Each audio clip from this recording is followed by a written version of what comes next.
Now, extra sums regarding to the exercise number 1.1 using the Euclid's division lemma. First one, that is, show that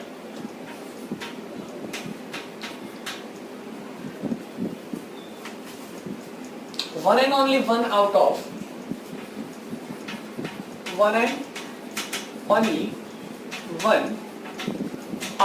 n plus 2 and n plus 4 is divided by 3 where n equal to any positive integer.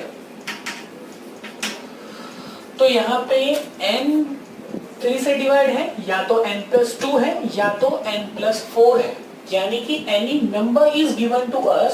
तो इसका मतलब कि सबसे पहले here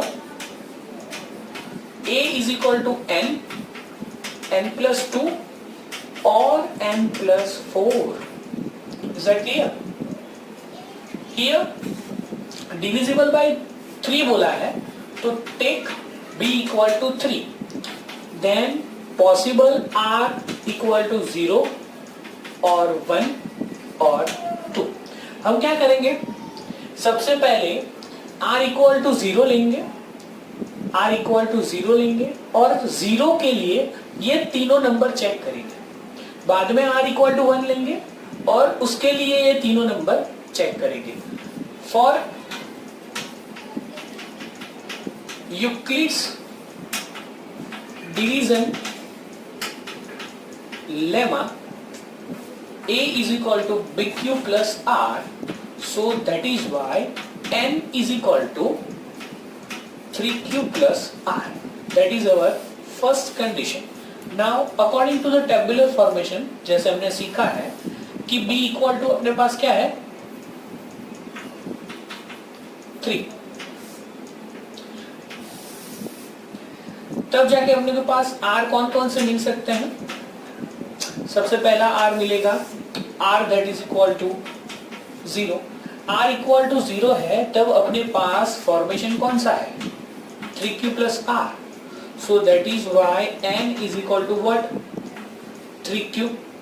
और n equal to 3q है, then n plus 2 is equal to 3q plus 2 and n plus 4 is equal to 3q plus 4 is equal to 3q plus 3 plus 1 is equal to 3 common q plus 1 plus 1. So यहाँ पे reminder बच गया 2 और यहाँ पे reminder बच गया 1 और जो रिमाइंडर बचता है उसके हिसाब से हम बोल सकते हैं कि that is not divisible by 3. तो यहाँ पे conclusion is what?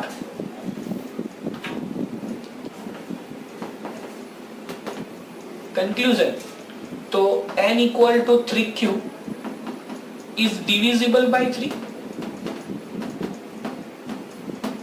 Then n is equal to 3q plus 2 and n equal to 3q plus 4 are not divisible by 3. Okay, now this was for r equal to 0. Now r for the r equal to 1.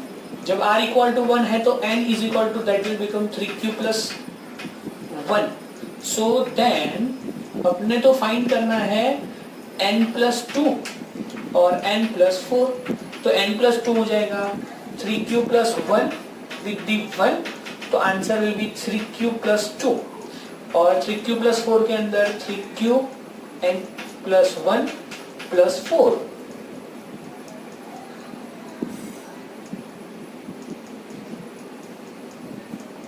r equal to 1 n plus 2 oh here that is n plus 2. तो answer is 3.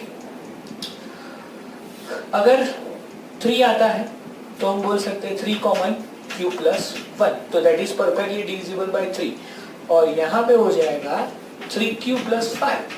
अगर 5 आता है तो reminder क्या बचता है 3q plus 3 plus 2 3 common q plus 1 plus 2.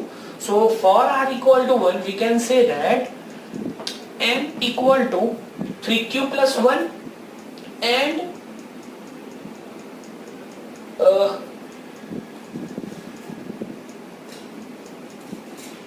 n is equal to 3q plus 2 and 3q plus 4 are not divisible. लेकिन हमको तो सिर्फ यहाँ पे n के बारे में लिखना है, q के बारे में नहीं लिखना है, तो डायरेक्टली हम ऐसा ही लिखेंगे n is equal to 3q is divisible by 3 but n plus 2 and n plus 4 are not divisible by 3. यहाँ पे भी ऐसा ही n is equal to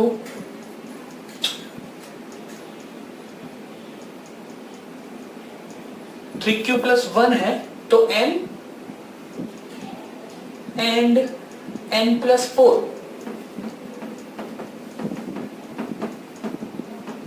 are not divisible by 3 but n plus 2 is divisible by 3. Okay यहाँ पे हमें लिखना है सिर्फ n के बारे में, 3q plus 1 या 3q plus 2 या 3 उसके बारे में नहीं लिखना है, हमें यहाँ पे कंक्लूजन में n के बारे में लिखना है, ये तीनों में से कौन सा डिविजिबल है. और last one for the r equal to 2, मैं यहाँ पे ये मिटा रहा हूँ, उसी के नीचे लिख देने का कि अगर r इक्वल टू 2 है तो n will become 3q plus 2 then n plus 2 and n plus 4 दोनों को ढूंढना है. 3q plus 2 तो n की वैल्यू हो गई, उसमें 2 डाल दिया तो आंसर हुई 3q plus 4 और 3q plus 4 जो है वो हो जाएगा ऐसे 3q plus 1 प्लस 1 अलग से रिमाइंडर 1 बच गया. तो यहाँ पे n and n plus 2 are not divisible by 3 but n plus 4 होगा 3q plus 2 जिसमें 4 ऐड करना है, answer will B 3q plus 6, 3 common निकल जाएगा और q plus 2, तो यहाँ पे हो जाएगा n plus 4 is divisible by 3. तो ये हो गया टोटल एग्जांपल जिसके अंदर हमने चेक किया n, n plus 2 and n plus 4 are divisible by 3 or not for any given integer. Is that clear? तो one and only one out of these 3 can be divisible. पहले वाले के अंदर n divisible था और n plus 2 and n plus 4 are not divisible. अब r equal to 1 के लिए n and n plus 4 are not divisible, लेकिन n plus 2 है जो वो divisible आ गया, तो ये तीनों में से कोई एक ही always divisible होता है for any condition. Is that clear? 3 marks के अंदर ये सम पूछा जाता है in 3 marks. Now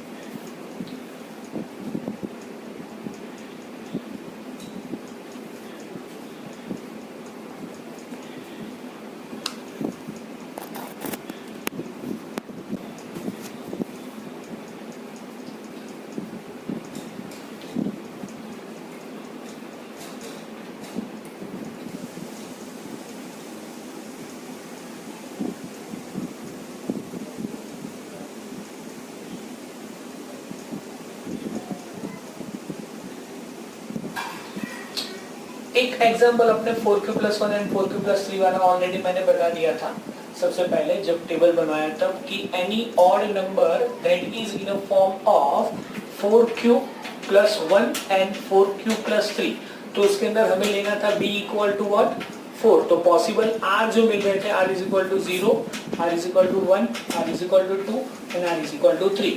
तब ये b is equal to 4 होता है, तब यूक्लिड्स लेमा डिवीजन हो जाता है 4q plus r. जब r is equal to 0 होता है तब वो बन जाएगा 4q. 1 होगा तो a is equal to हो जाएगा 4q plus 1, 2 होगा तो a is equal to हो जाएगा 4q plus 2 और 3 होगा तो a is equal to हो जाएगा 4q plus 3. अब ये सभी जगह पे 2 कॉमन निकालो 2q, तो इसका मतलब ये जो हुआ वो क्या हो गया इवन हो गया. मतलब 4q इवन हुआ तो ये 4q plus 1 जो है वो क्या हो गया ऑड हो गया. 4q plus 2 जो है वो क्या हो गया इवन हो गया और ये क्या हो गया ऑड हो गया. So we can say that odd numbers always must be in a form of 4q plus 1 and 4q plus 3, while even numbers are in form of 4q and 4q plus 2. Okay, तो ये भी एक सम था.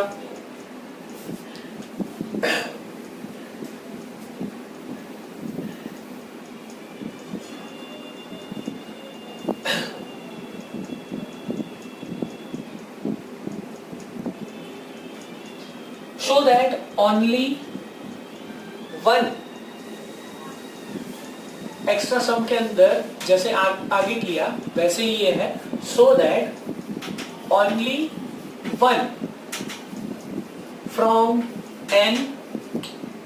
n plus 4, n plus 8, n plus 12 and n plus 16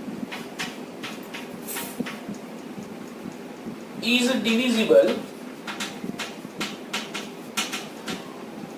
by 5.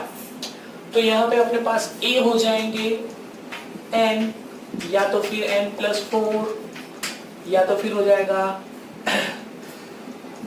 n plus 8, या तो फिर हो जाएगा n plus 12. ये सब के लिए चेक करना है.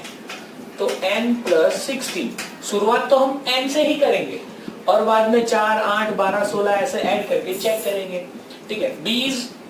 b की वैल्यू जो है कितनी है? 5 है. तो पॉसिबल r जो होगा 0 होगा और 1 और 2 और 3 और 4. टेबुलर फॉर्मेशन के अंदर मैं किसी एक के बारे में दिखा दे रहा हूं कि 0 लेस देन और equal to r less than b जब होगा, जहां पे r इज इक्वल टू 0 लूंगा तब मेरे पास यहाँ पे होगा a is equal to n is equal to 5q plus r. एक ही जगह पर n ले लिया 5q प्लस r. तो यहाँ पे जब 0 होगा तब मेरे पास आएगा n is equal to 5q. जब n is equal to 5q है तो that is what? Divisible by 5. So nq plus 4 find करो, nq प्लस 8 फाइंड करो, n प्लस 16 फाइंड करो, n प्लस 12 फाइंड करो. ये हो जाएगा 5q plus 4 not divisible by 5, not divisible by 5. 5q plus 8 करो तो that is also not divisible by 5. Okay, क्योंकि यहाँ पे रिमाइंडर नहीं आना चाहिए. जब आंसर में रिमाइंडर नहीं बचेगा तभी जाके ऐसे बोल सकते हैं कि दैट इज डिविजिबल, वरना इसको क्या बोलेंगे? Not divisible. समझ में आ रहा है?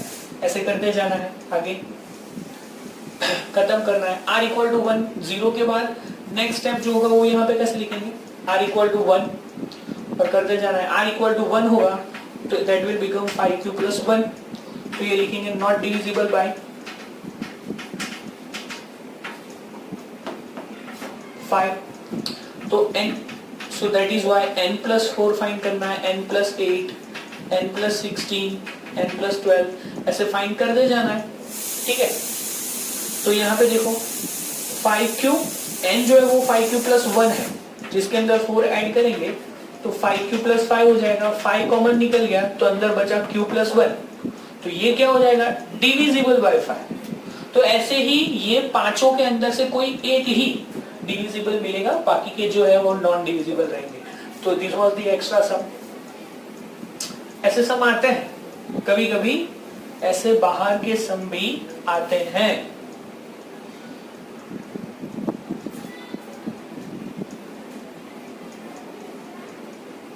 Now, next example is show that n square minus 1 is divisible by 8 where n is any odd positive integer. Now the thing is, if we take b is equal to 2 तो a is equal to बन जाएगा 2q plus r, जहां पे r की values जो हो सकती है वो 0 और 1 हो सकती है. तो मैं 0 डालता हूं तो a हो जाएगा 2q और 1 डालूंगा तो a हो जाएगा 2q प्लस 1। और फॉर एनी इंटीजर मैं n की बात कर रहा हूं तो this two values are of n we can say. अब इनका स्क्वायर करेंगे तो answer will B 4q square, और इसका स्क्वायर करेंगे तो answer will B 2q plus 1 का whole square, that means 4q square plus 4q plus 1। अब हम कुछ भी कर ले, लेकिन डिविजिबिलिटी बाय 8 को चेक करने के लिए अपने पास ये जो कोएफिशिएंट वैल्यूज है of q square and q, that must be equal to और ग्रेटर देन द 8, तभी जाके तो हम इसकी डिविजिबिलिटी सेट कर सकते हैं। तो इसका मतलब कि हम n इक्वल टू 2 के लिए कोई चीज ले नहीं सकते। वैसे ही n इक्वल टू मैं 3 लेता हूं तो 3 के लिए तो ऑड इवन का कोई सवाल ही पैदा नहीं होता है, अपने पहले भी बात कर चुके हैं। तो ऑड इवन चेक करने के लिए जब b इक्वल टू 2 था तो ये दोनों सेट नहीं हो रहे हैं, अब तो फिर b इक्वल टू डायरेक्ट क्या लेना पड़ेगा, 4 लेना पड़ेगा। तो let's check it. For b equal to 4 we have n equal to 4q plus r, where r can be 0, 1, 2 or 3, where so for r equal to 0, n is equal to 4q is even, r equal to 1, n is equal to 4q plus 1 is odd, r equal to 2, n is equal to 4q plus 2 is even, or r equal to 3, n equal to what, 4q plus 3 is odd. And we are just going to check for the odd positive integers, और उसी के लिए हम n square minus 1 find करेंगे। That means we have the value of n that is equal to what? So n is equal to 4q plus 1 and n is equal to 4q plus 3 are odd positive integers. So for n is equal to 4q plus 1, और दूसरा चीज यहां पे रहेगा for n is equal to 4q plus 3, दो सम यहाँ पे हो गए। तो यहाँ पे अपने को मिलेगा n स्क्वायर माइनस 1 फाइंड करना है, तो इक्वल टू 4q प्लस 1 का होल स्क्वायर प्लस 1, n की जगह पे मैंने 4q प्लस 1 डाल दिया, तो answer will be 16q square plus 8q plus 1, sorry यहाँ पे माइनस 1 प्लस 1 कैंसल आउट, दोनों में से 8 common, answer will be 16q plus q। So that is why for, हम देख सकते हैं कि 8 के मल्टीप्लीकेशन में आया, मतलब कि डिविजिबल बाय 8 क्या, n स्क्वायर माइनस 1 जब ऑड पॉजिटिव इंटीजर है।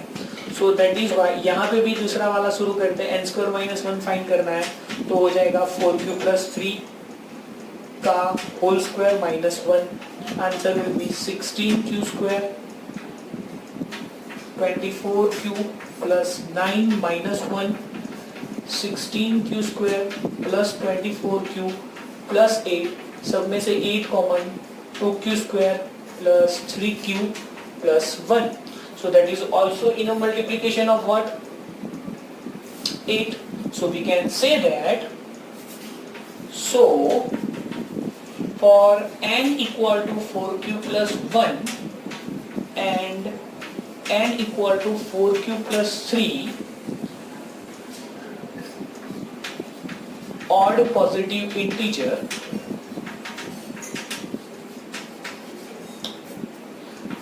n square minus 1 is divisible by 8. Clear? Next example.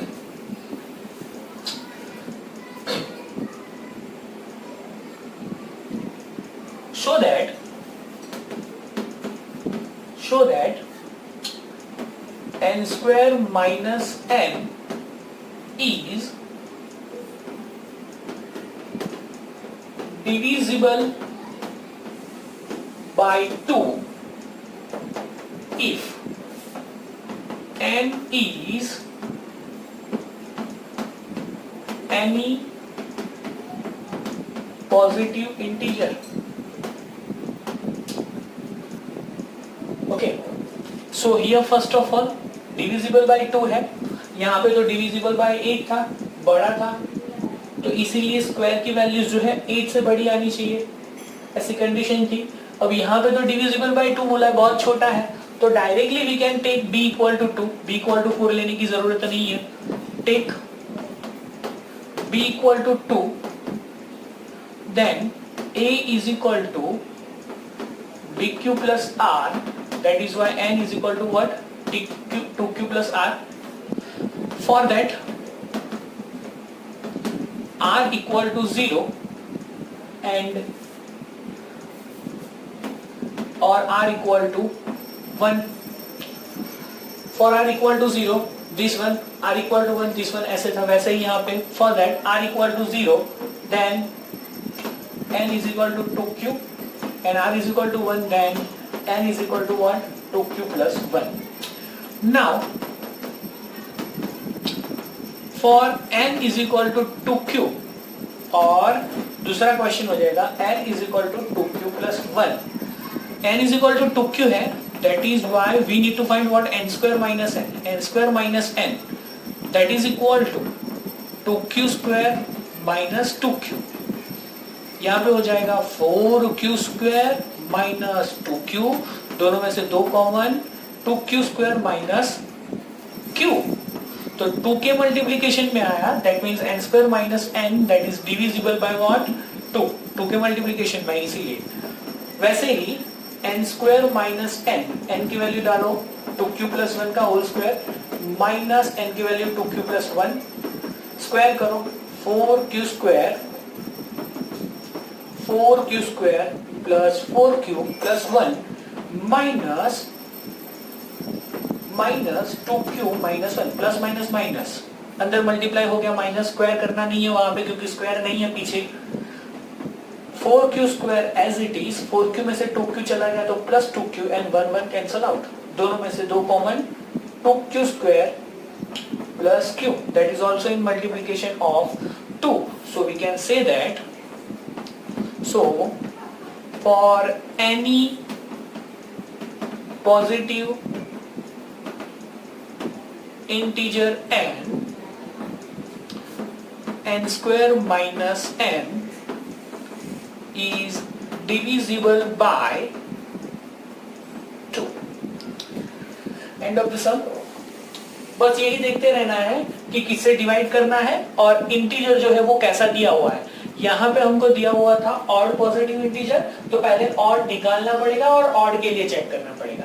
अगर यहाँ पे यही सम चेक करना होता कि इवन पॉजिटिव इंटीजर्स, तो इवन के लिए हमने ये दोनों वैल्यू लेनी पड़ती, 4q and 4q plus 2. Is that clear? Now prove that the one of every 3 consecutive positive integers is divisible by 3.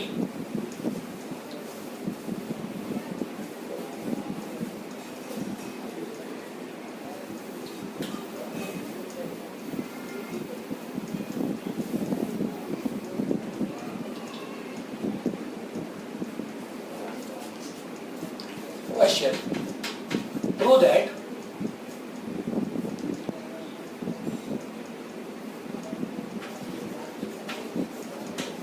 one of every 3 consecutive positive integers are divisible by 3. अब कोई भी 3 पॉजिटिव कंसेक्यूटिव इंटीजर्स लेने हैं हमने, तो suppose n plus 1 and n plus 2 are 3 consecutive positive integers, यहाँ पे अपने n-1 n एंड n+2 ऐसे भी ले सकते हैं, या तो फिर n+1 n+2 n+3 ये तीन भी ले सकते हैं, कोई भी तीन लेने के, लेकिन कंसेक्यूटिव होने चाहिए, ठीक है ना। Now for the divisibility by 3 we have to take b is equal to what 3, then a is equal to bq plus r that has been converted, n is equal to 3q plus r, where शुरू करते हैं, tabular formation में बनाएंगे तो भी अच्छा रहेगा। 0 less than और equal to r less than b, r equal to अपने पास 0 है, यहाँ पे n हो जाएगा 3q plus r,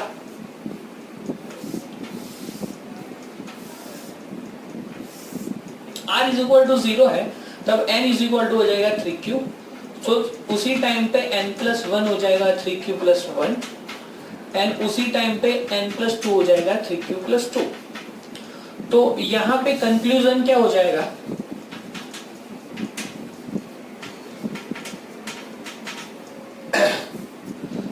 n is equal to, n is divisible, n के बारे में ही लिखना है सिर्फ, by 3, but n+1 n+2 can't be divisible by 3। Okay, कोई एक डिविजिबल बाय 3 है, लेकिन उसके बाद कोई नहीं है, ठीक है। 1 ऑफ एवरी 3 कंसेक्यूटिव, तीनों में से कोई एक ही 3 से डिवाइड होगा, ये r इज इक्वल टू 0 के लिए खत्म। Now we have r is equal to 1, then n will become 3q plus 1, so that is why n+1 will become 3q plus 1 के अंदर 1 ऐड करो, नया n 3q प्लस 1 है, तो answer will B 3q plus 2, and n+2 जो है वो हो जाएगा 3q प्लस 1, 3q प्लस 2 के अंदर क्या करना है, सॉरी 3q प्लस 1 के अंदर 2 ऐड करना है, n की वैल्यू 3q प्लस 1 है, तो answer has become 3q plus 3। यहाँ पे 3 का मल्टीप्लायर निकला, मतलब कि n+2 is divisible by 3, but n and n+1 is not divisible by 3। Clear? Similarly, just take r is equal to 2, so at that time n will become 3q plus 2, so that is why n+1 is equal to 3q plus 2, उसके अंदर 1 add करो, answer होगा 3q plus 3, दोनों में से 3 common निकालो, q plus 1, and for the n+2 we have 3q plus 2, उसके अंदर 2 ऐड करो, तो 3q plus 4। तो हम जानते हैं कंक्लूजन यहाँ पे ये रहेगा कि n+1 is divisible by 3, but n and n+2 are not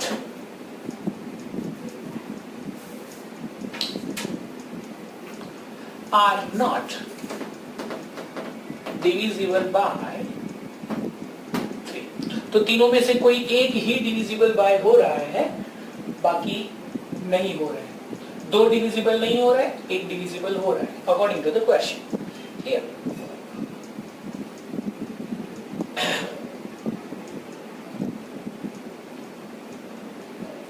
चलो एक एक्स्ट्रा सम है, that is for the practice basis, show that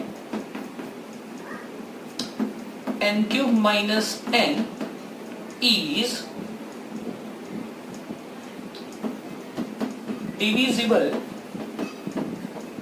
by 6 for any positive integer। तो n cube minus n करना है, उसके अंदर you can take b is equal to what 6, divisible by 6 check करना है तो b इज इक्वल टू 6 ले लो। n की वैल्यू जो मिलेगी हर बार कितनी मिलेगी, n is equal to 6q plus r। 6q plus r के अंदर r की डिफरेंट वैल्यूज डालो, जैसे कि r is equal to 0, r is equal to 1, उसकी हिसाब से आपको n मिलेगा और n के हिसाब से आपको हर बार फाइंड करना पड़ेगा n क्यूब माइनस n। ठीक है, अब n cube minus n find करें ना, उससे अच्छा है कि फास्ट मेथड ये रहेगा कि सपोज कि अपने पास r इज इक्वल टू 0 है, तब यहां पे अपने पास n हो जाएगा 6q। तो फाइंड करना है अगर n क्यूब माइनस n, तो do it like this way, n square minus 1 n minus 1 n plus 1 6 5 and 7। 6 से डिविजिबल हो गया, समझ में आ रहा है? अगर n की वैल्यू हम 6q डालते हैं तो that is equal to 6q minus 1 and 6q plus 1। यहाँ पे मल्टीप्लीकेशन में 6 आएगा, directly divisible by what, 6। Is that clear? वैसे ही अगर r इज इक्वल टू 1 होता तो it will be 6q plus 1। अगर 6q प्लस 1 आता है तो यहाँ पे डालो 6q plus 1, 6q plus 1 minus 1, 6q plus 1 plus 1, cancel. 6q multiplication में आ गया, directly divisible by 6।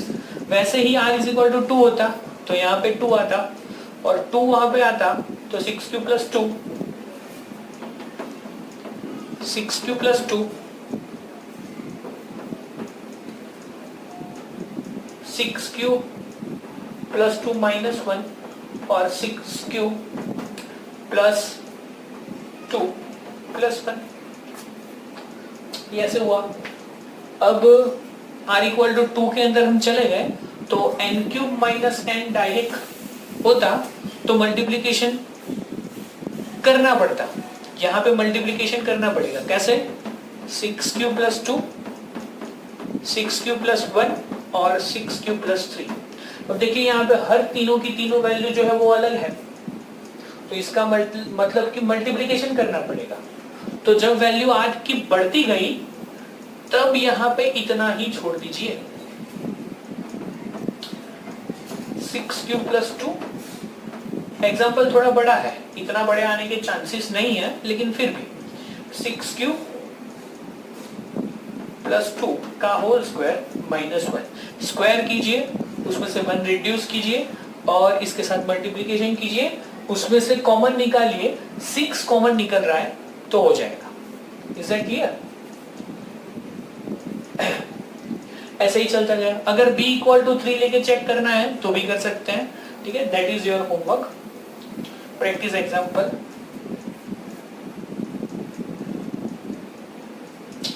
So here we are closing the first topic, that is Euclid's division lemma. In the next session we will discuss about the fundamental theorem of arithmetic, HCF, LCM and prime factorization method which is required to HCF LCM. Okay, that has been covered in already that has been covered in standard 7 and 8 और 9। ये सब 7, 8, 9 के अंदर आने वाले topics हैं जो already छोटे स्टैंडर्ड्स के अंदर कवर हो जाते हैं। और लेकिन वो यहाँ पे कैसे यूज होंगे थोड़ा डिफरेंट है, ठीक है? क्योंकि ये LCM एंड HCF का बेसिक फंडा क्लियर होगा, उसके बाद ही 10th के रिलेटेड टॉपिक्स शुरू हो सकेंगे। So in the next topic and in the next lecture there will be the fundamental theorem of arithmetic, then LCM, HCF and prime factorization method. Thank you.